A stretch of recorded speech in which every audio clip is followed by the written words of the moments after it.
Eu achava que nada podia me surpreender dentro da minha própria família, até o Natal em que paguei por tudo, comida, bebida, enfeites, cada detalhe da festa, e fui expulsa do jantar que eu mesma banquei. Minha mãe agradeceu com um sorriso frio, e minha irmã ainda completou com deboche dizendo que convidaram um noivo dela no meu lugar. Naquele instante, enquanto todos celebravam às minhas custas, algo dentro de mim mudou para sempre. Eles achavam que eu ia chorar, implorar ou aceitar calada, mas o que eles não sabiam é que aquele seria o último Natal em que fariam de mim a boba da família. E foi então que eu decidi que, dessa vez, quem pagaria caro seriam eles, não eu. Se você quer saber como tudo aconteceu, escuta essa história até o final. Olá, seja bem-vindo ao canal Histórias Surpreendentes, curta e se inscreva nesse canal, aproveite e ative as notificações. Comente aqui de qual cidade você está assistindo, vou adorar saber e deixar um coração no seu comentário. Eu nunca imaginei que um dia voltaria para a casa dos meus pais com a sensação de ser apenas um acessório descartável na própria família.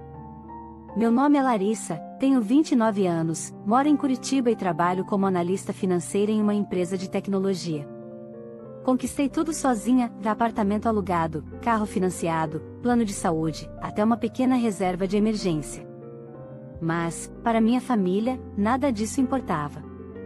O que eu fazia, quanto eu conquistava, ou como eu me sentia, tudo sempre pareceu irrelevante. Meus pais sempre tiveram apenas uma prioridade, minha irmã, Gabriela. Desde criança, Gabi era a queridinha, a princesa, a que podia errar, a que todos protegiam. Quando ela tirava notas baixas, meu pai dizia que notas não definem ninguém. Quando eu tirava notas iguais, a frase mudava para estude mais, você tem a obrigação de ser melhor. Quando Gabi batia o carro de propósito fazendo graça com os amigos, meus pais diziam que era só juventude. Quando eu arranhava o carro por manobrar mal ao estacionar, recebia sermão por uma semana. Cresci engolindo sapos e acreditando que, se eu fosse boa o suficiente, um dia seria vista. Hoje eu sei que nunca seria.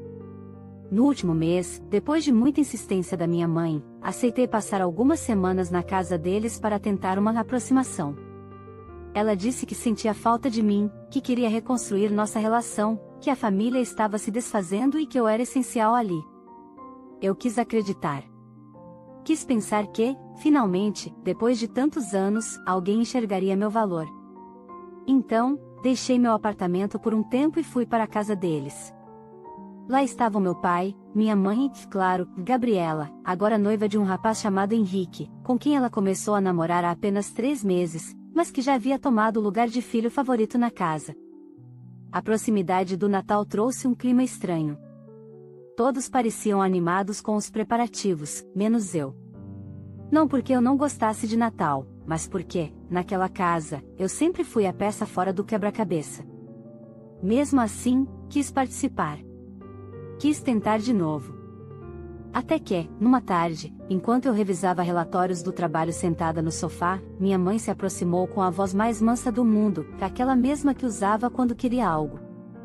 Filha, será que você poderia emprestar seu cartão para comprarmos as coisas do jantar de Natal? Estamos com pouco dinheiro esse mês, seria só para os alimentos, bebidas, decoração. Prometo que devolvemos direitinho. Olhei para ela e, por um instante, me senti importante. Eles precisavam de mim. Confiei.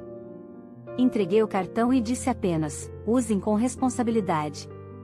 No dia seguinte, quando recebi a notificação do banco, quase engasguei. R$ 3.000 em compras de supermercado, vinhos, enfeites, comida importada, panetones gourmet.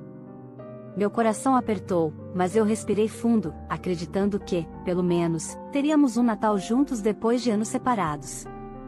No entanto, à noite, quando voltei para casa e encontrei minha mãe e minha irmã na sala, percebi o brilho estranho nos olhos delas e o sorriso torto da minha irmã.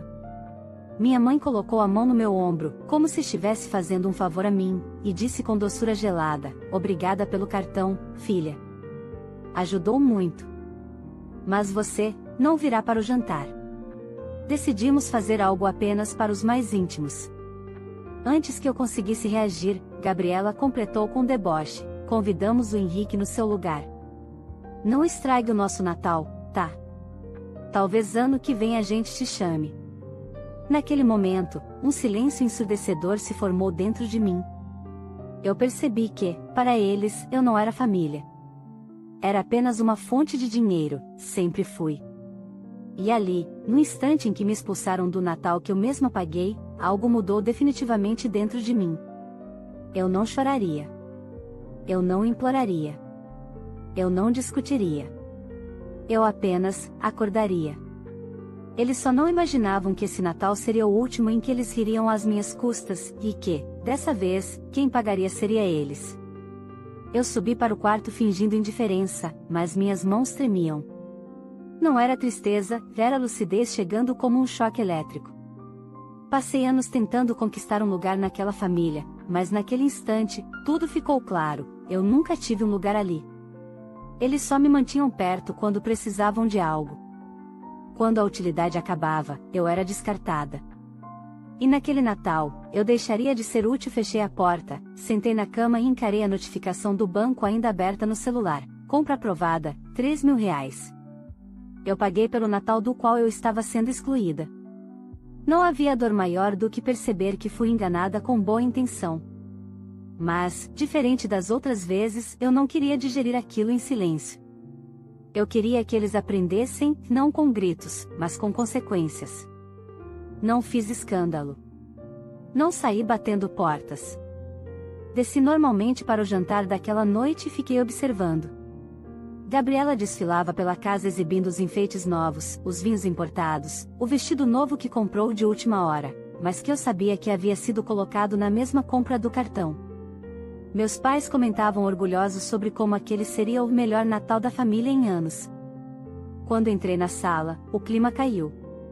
Eles me olharam com desconforto, como se eu estivesse invadindo algo. Lembra que você não vai ao jantar, né? Gabi disse, mexendo no celular. Eu lembro, respondi, com um sorriso educado.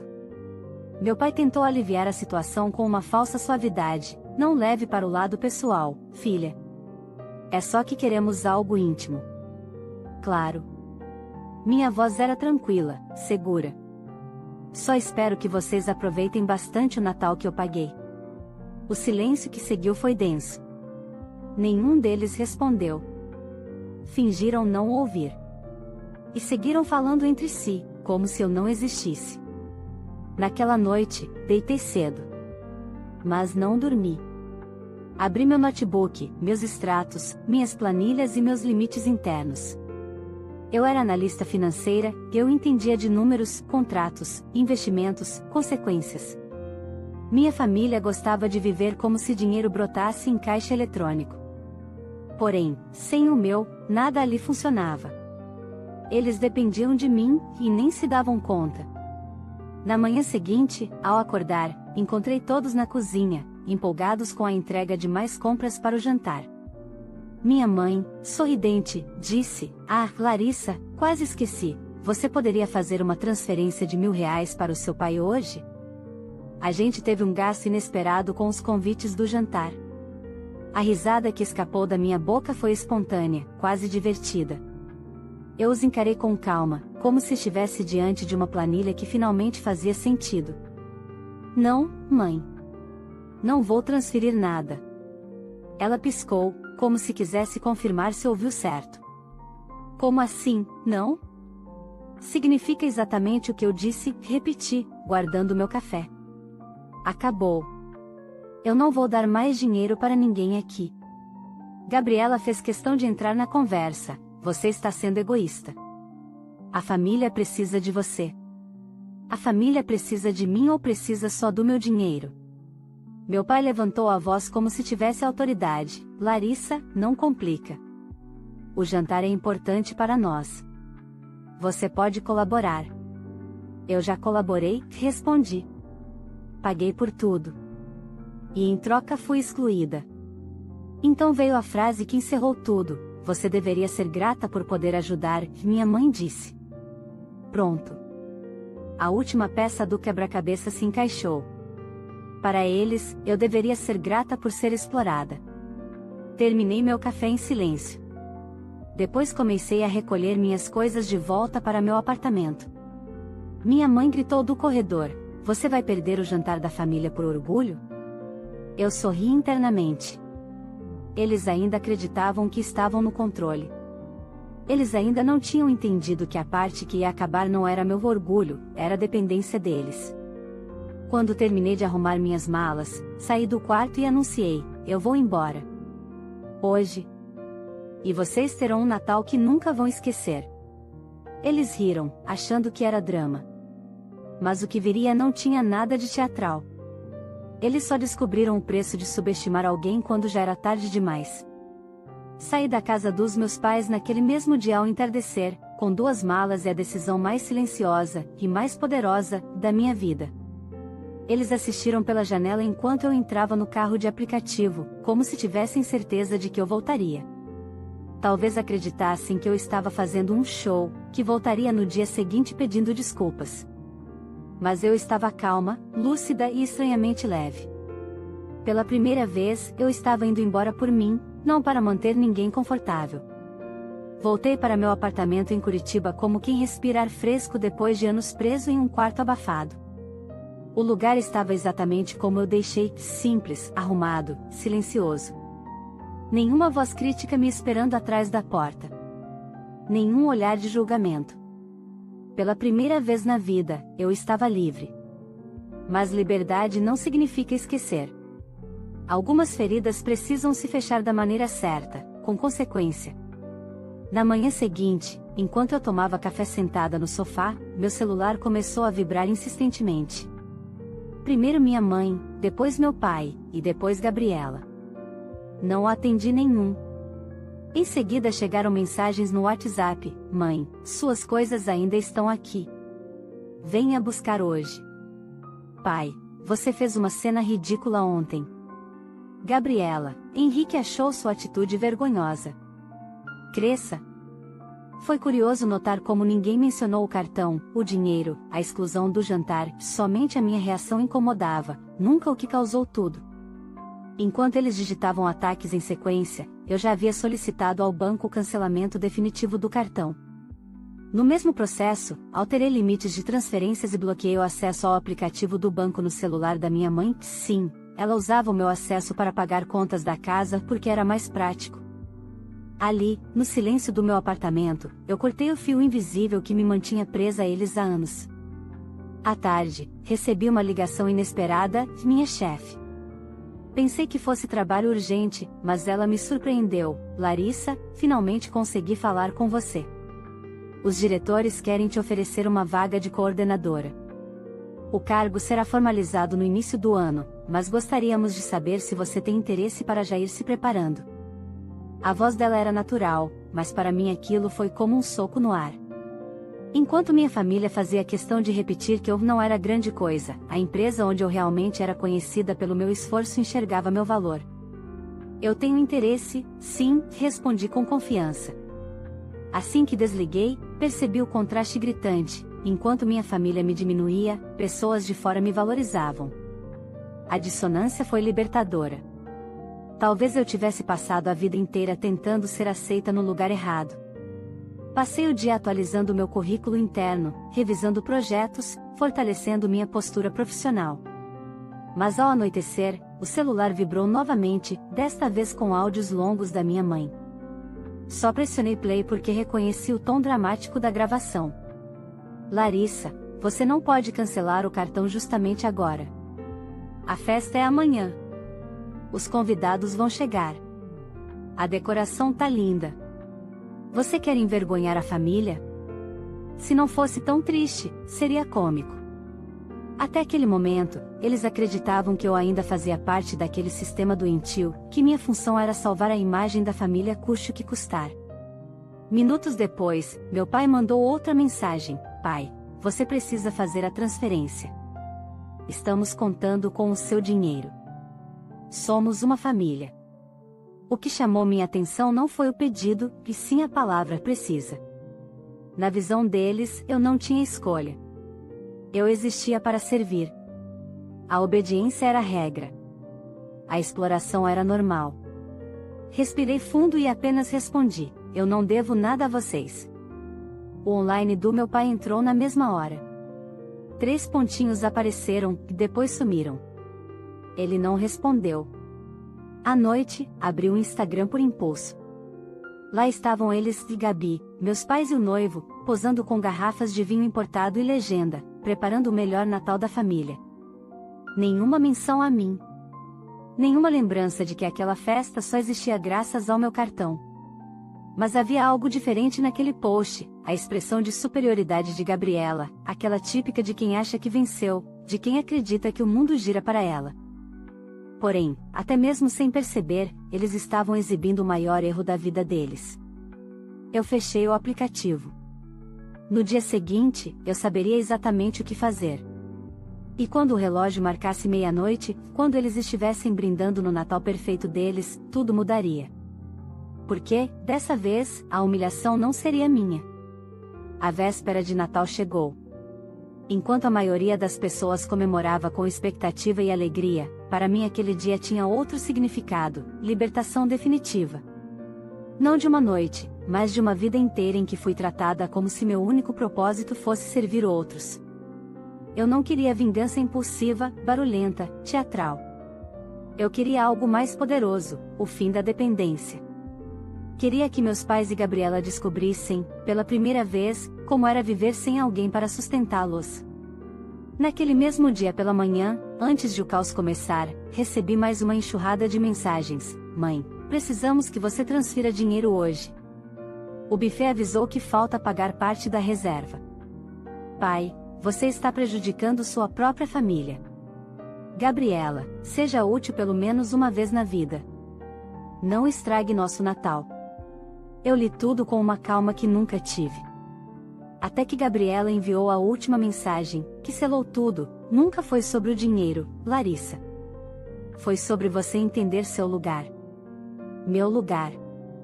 A frase ecoou dentro de mim, não como dor, mas como verdade revelada. Eu nunca tive espaço naquela família. Eles nem escondiam mais.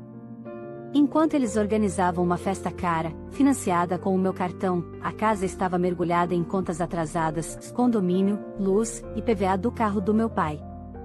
Tudo estava pendurado porque passaram um ano gastando como se tivessem uma fortuna. Eu sabia disso porque adivinha quem costumava resolver tudo? Eu. Mas agora, tudo que era sustentado artificialmente iria desmoronar. E não precisei mover um dedo além de parar de bancar tudo.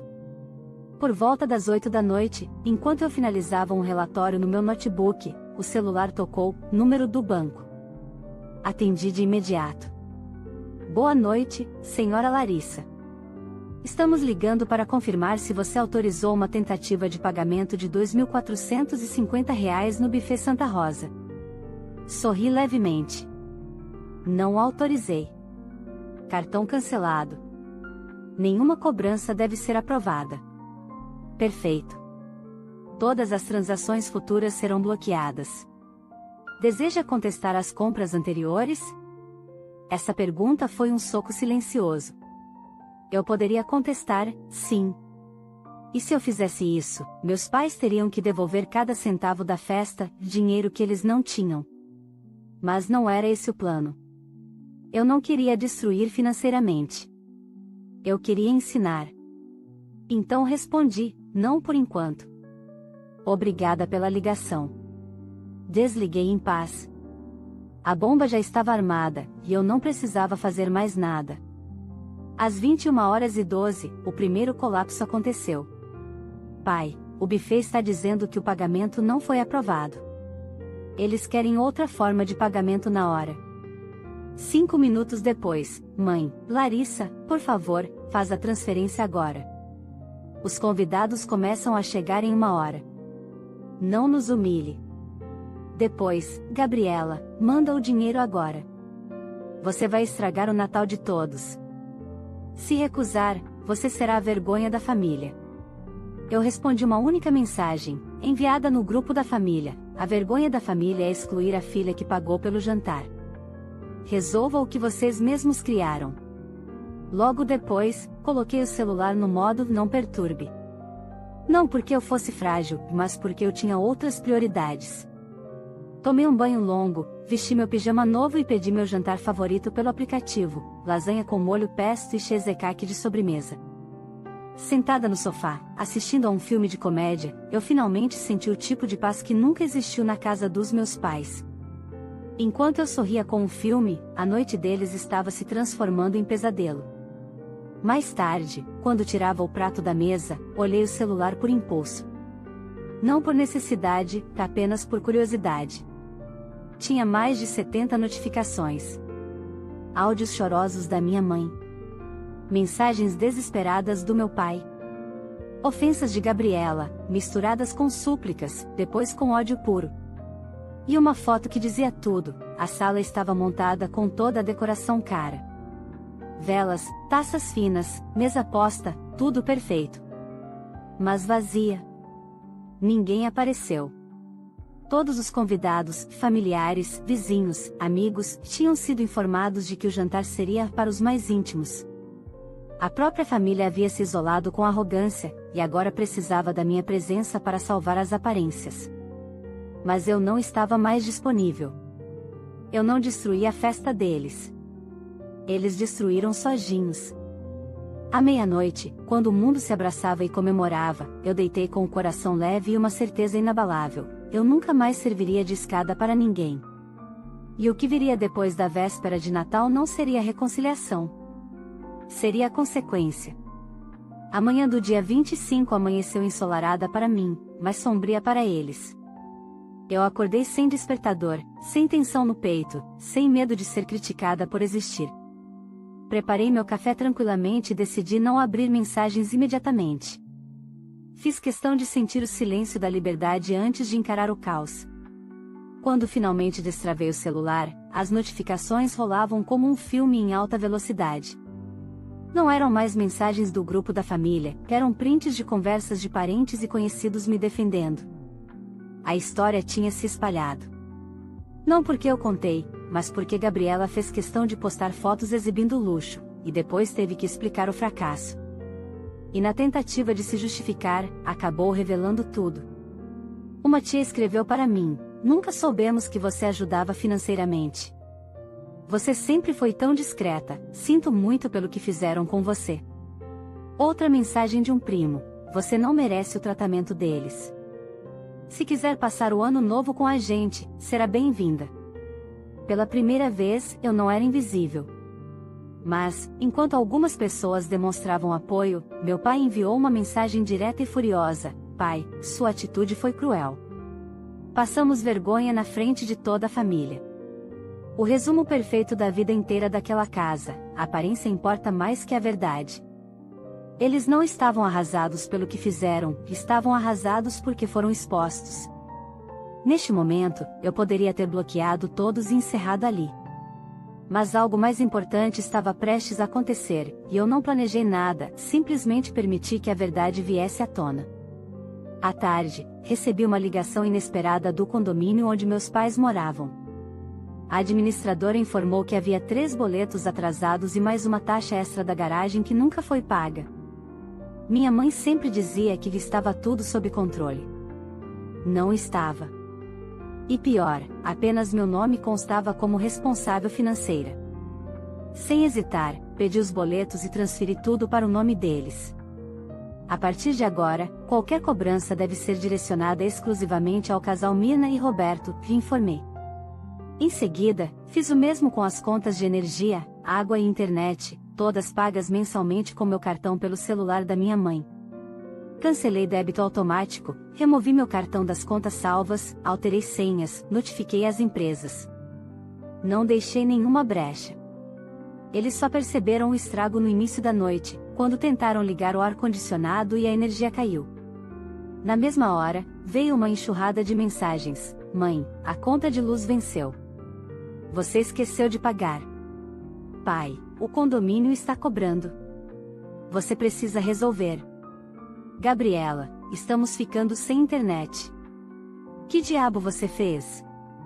Eu respondi apenas: "Eu devolvi as responsabilidades aos verdadeiros donos." Depois disso, bloqueei todos temporariamente. Eu não precisava ouvir o choro pela perda de um benefício que nunca deveria ter sido responsabilidade minha. Enquanto eles lidavam com a realidade pela primeira vez em anos, eu vivia outra completamente diferente. Poucos dias depois, recebi um convite da empresa para um jantar de confraternização do setor financeiro. Eu quase recusei por reflexo, memórias de anos ouvindo minha mãe dizer que eventos profissionais eram uma bobagem, mas fui. E foi ali, no meio das luzes e risadas, que conheci Rafael, gerente de projetos. Ele puxou o assunto falando sobre cafés especiais e, sem percebermos, conversamos a noite inteira. Eu estava desacostumada com alguém interessado em mim não pelo que eu podia dar, mas por quem eu era. Nos dias seguintes, o contato continuou natural. Mensagens, risadas, cafés na hora do almoço, caminhadas após o expediente. Eu nunca tinha vivido um relacionamento saudável antes, e isso dizia muito sobre o ambiente tóxico em que cresci. Com Rafael, eu não era obrigação. Não era muleta. Não era recurso financeiro. Eu era companhia escolhida. Enquanto minha vida se reconstruía tijolo por tijolo, a casa dos meus pais naufragava. No dia 3 de janeiro, recebi uma mensagem da vizinha da casa deles, Dona Neuza, uma senhora que sempre observou tudo com aquele olhar de quem enxerga além. Filha, sua família mudou drasticamente. Estão vendendo objetos da casa para pagar contas. Ontem o noivo da sua irmã foi embora. Hoje ela chorou na garagem dizendo que a vida dela acabou. Eu reli a mensagem sem sentir prazer na desgraça. Não havia vitória nisso. Não era sobre machucar. Era sobre parar de permitir que me machucassem. E foi então que minha mãe ligou, não chorando, não gritando, mas desesperada: Larissa, pelo amor de Deus, volta a nos ajudar. Não conseguimos manter nada sem você. A Gabriela está em depressão. Seu pai não para de xingar. A casa vai ser tomada pelas dívidas. Você precisa voltar. A palavra precisa de novo. Eu respirei fundo e falei calmamente: eu não vou voltar. Vocês vão aprender a viver com as escolhas que fizeram. Assim como eu estou vivendo com as minhas. Ela soluçou alguma coisa abafada, e pela primeira vez não era manipulação, era a realidade batendo na porta. Antes de desligar, ela perguntou com a voz destruída: você nos odeia? Minha resposta foi sincera: não. Eu apenas cansei de amar sozinha. E desliguei. A paz que senti não foi de vitória. Foi de encerramento. Mas a história ainda não terminou. Ainda faltava a etapa final, a mais importante de todas. Não para vingança, mas para renascimento. Nos dias que se seguiram, algo dentro de mim mudou de forma definitiva. A dor já não ocupava espaço, nem mágoa, nem raiva. O que restava era apenas a certeza de que eu merecia uma vida onde eu não fosse lembrada apenas quando útil. Eu passei tanto tempo tentando ser vista naquela família que não percebi o essencial: eu poderia escolher me ver primeiro. Voltei a frequentar a academia, investi em cursos na minha área, comecei a reservar dinheiro para viajar e planejei coisas que eu nunca tinha permitido a mim mesma. Cada conquista, por menor que fosse, tinha o gosto da liberdade que eu sempre desejei. Passei mais tempo com colegas que se tornaram amigos, e com Rafael, que aos poucos, se tornou parte da minha rotina e dos meus sorrisos. Enquanto meu mundo se expandia, o deles continuava encolhendo. E não era porque eu fiz algo, era porque eles nunca souberam viver sem alguém para carregar tudo nas costas. No meio de janeiro, recebi uma notificação no celular: ação judicial do condomínio. Sim, meus pais haviam deixado as dívidas aumentarem ao ponto de envolverem processos. E, pela última vez na vida, tentei resolver algo que me dizia respeito, pedi documentos que provavam que eu não era responsável por mais nada financeiramente. Enviei tudo ao advogado, encerrei meu nome nas pendências e finalizei a última amarra que me prendia àquela casa. Quando avisei meus pais de que nada mais estava em meu nome, meu pai surtou: pai, você destruiu essa família. Minha resposta foi simples, quase gentil: eu não destruí nada. Só parei de sustentar o que nunca foi real. Depois disso, silenciei o chat. Não havia mais discussão possível. No fim de janeiro, Rafael insistiu para que eu tirasse os dias de folga, só para respirar, como ele disse.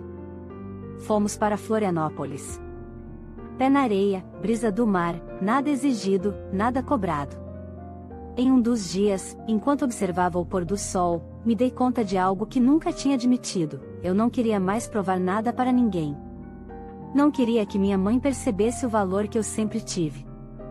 Não queria que meu pai admitisse que errou. Não queria que Gabriela mudasse para finalmente me tratar bem. Eu não queria o reconhecimento da família. Eu queria a minha vida, sem eles ditando quem eu sou. Quando voltei para Curitiba depois da viagem, encontrei uma última carta no correio, escrita à mão pela minha mãe. O envelope estava amassado, como se tivesse sido segurado por horas antes de ser enviado. A carta dizia: a casa está sendo vendida para pagar as dívidas. Gabriela terminou o noivado. Seu pai está amargo, diz que nunca mais falará com você. Eu sei que erramos, mas você é a única coisa boa que tivemos e mesmo assim perdemos. Se um dia você quiser voltar, estaremos aqui. Dobrei a carta devagar. Pela primeira vez, não chorei ao ler algo vindo dela. Eu entendi perfeitamente, eles queriam a filha de volta agora que precisavam, não antes. Joguei a carta na gaveta, não por raiva, mas porque já não fazia parte da minha história. A vida seguiu, e cada dia longe deles era um novo músculo emocional se fortalecendo. Passei na prova interna do cargo de coordenadora, assinei o contrato e comemorei com um jantar especial, não em segredo, não com culpa. Com amigos que realmente torciam por mim. Meses depois, recebi minha primeira promoção oficial e comprei algo simbólico, não um carro, não um celular, não uma bolsa cara. Comprei um espelho grande para a sala do meu apartamento. Para nunca mais esquecer que eu existo. A última informação que soube da minha família veio por meio de Dona Neuza, a vizinha. Ela me encontrou no mercado e disse: eles mudaram de cidade. Estão recomeçando, trabalhando. Não sei detalhes, mas estão pagando pelos erros. Agradeci, e foi isso. Sem curiosidade, sem vontade de saber mais. Minha história com eles tinha começado e terminado no mesmo lugar, eu tentando ser amada em uma casa que nunca me quis. Mas agora eu era amada, por mim. Nunca mais telefonei para meus pais. Nunca mais respondi mensagens da minha irmã. Nunca mais tentei fazer parte de um lugar que não era meu. A vida nova que construí não tinha espaço para velhas correntes. Hoje, quando olho para trás, percebo que eles não me perderam porque eu fui cruel. Eles me perderam porque eu finalmente aprendi a me encontrar. E se um dia perguntarem por que eu não volto, a resposta é simples: eu não tenho saudade de quem eu era quando estava com eles. Se essa história tocou seu coração, eu quero te pedir algo muito especial. Você acredita que a filha fez o certo ao colocar limites e escolher a própria paz, mesmo sendo rejeitada pela própria família? Ou você teria agido diferente? Eu quero muito saber a sua opinião. Então, antes de ir embora, já deixe o seu like, porque isso ajuda demais o canal a crescer e me incentiva a trazer mais histórias como essa.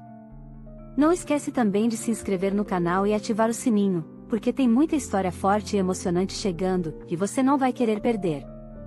E agora um pedido mais do que especial: escreve aqui nos comentários de qual cidade você está assistindo esse vídeo. Quero ver até onde essa história está chegando pelo Brasil e pelo mundo. Eu vou ler todos os comentários com carinho e vou deixar um coração em cada um. E se você conhece alguém que precisa ouvir essa história, alguém que dá tudo pelos outros e esquece de si mesmo, compartilhe esse vídeo. Às vezes, uma história muda uma vida. Obrigado por estar aqui.